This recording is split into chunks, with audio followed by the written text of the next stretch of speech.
Nga tukyali mu kukungubaga ye maama wa Alicia M gw'olabyeko mu katono ako akyalemeddwa okubeera ng'aguma takikkiriza era ne bye ŋŋenda okubeera nga nkulaga muganda wa Alicia M naye azirise.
Kibi nnyo, kibi ddala ekya Alicia M okubeera ng'atuvudde ku maaso bannange ffenna tulumiddwa. Nze amaziga gambiseemu dda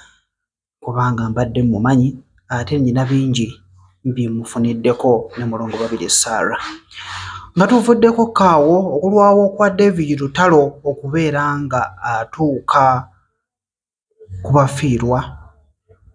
kinyiizizza abantu bangi ne bagamba nti alimba nnyo. Amanya gange nze Sonko Aisha nga nze CEO Aisha Bridals Kawempe ku 5 ne mu Gatherland awo nga najoyininga maama omulongo babiri Sarah kati emyaka 13 okuva kati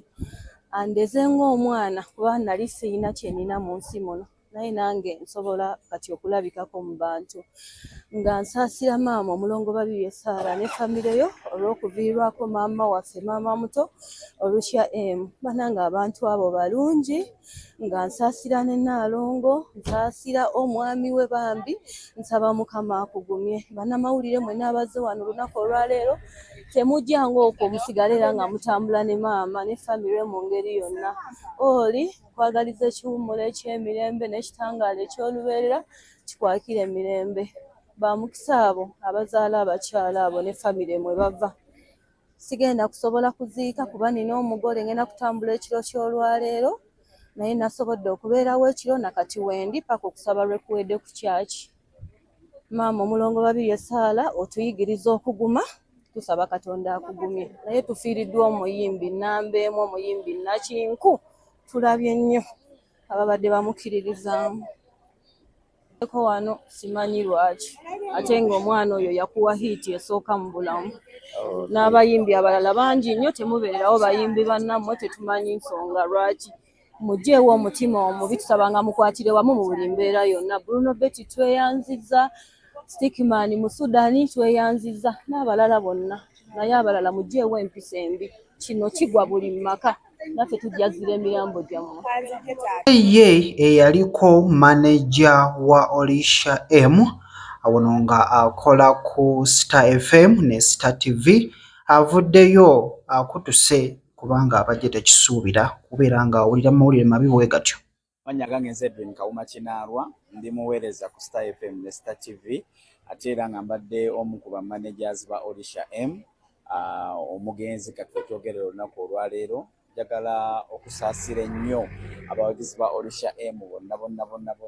ababadde bamuwagira ababadde bamunyoomerwa naddala shows zabadde asinga okubamu ez'emisomo gya mulongo babiri kubanga gyabadde asinga okupafominga ate n'agattako n'emikolo so njagala otwala omukisa guno okusaasira abawagizi be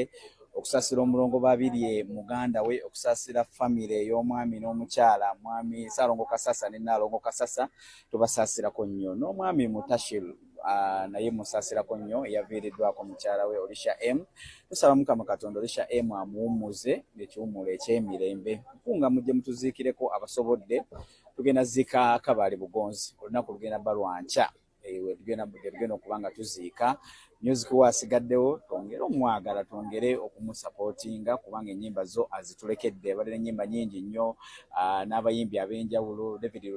Lutalo ankubiddeko nti era balina emikolo mingi naye tugenda sula naye e Kabaale Bugonzi agenda kujja ne mu kuziika tujja beera naye olwekyo nsaasirako ne nebaza n'abayimbi abasobodde okujja okubeerawo olwaleero mwebale nnyo mwebale ddala bannamawulire mu abazze Boniface nebaza South Media Edwin Ground Media nebaza all is good mwena mwebale nnyo mwebale ddala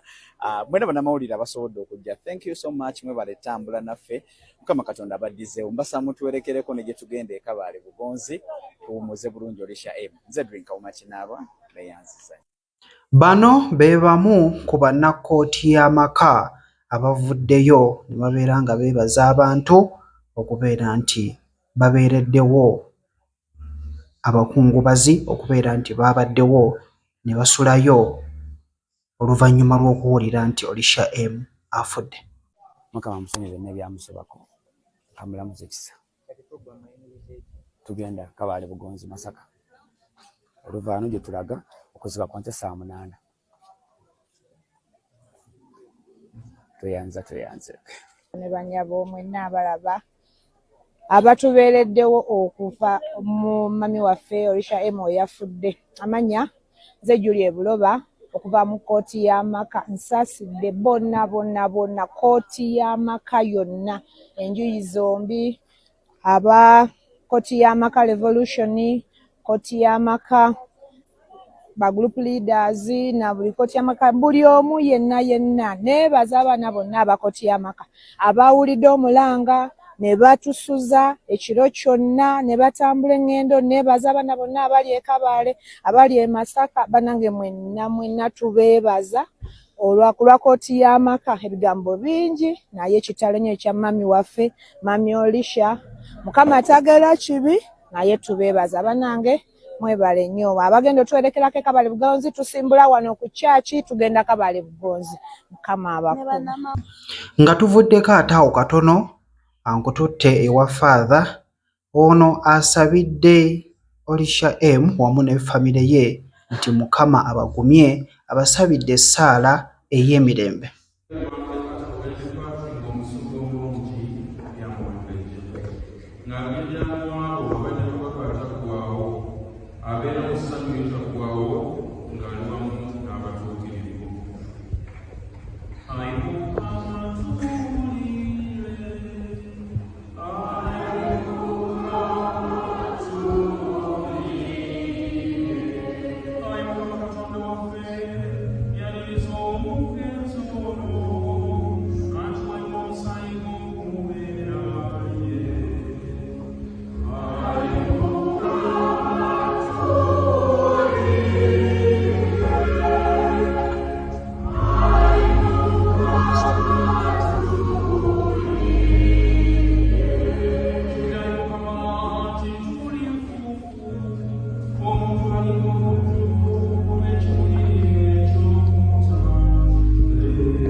Okuziika kwa nkya ssaawa 8 e Kabaale Bugonzi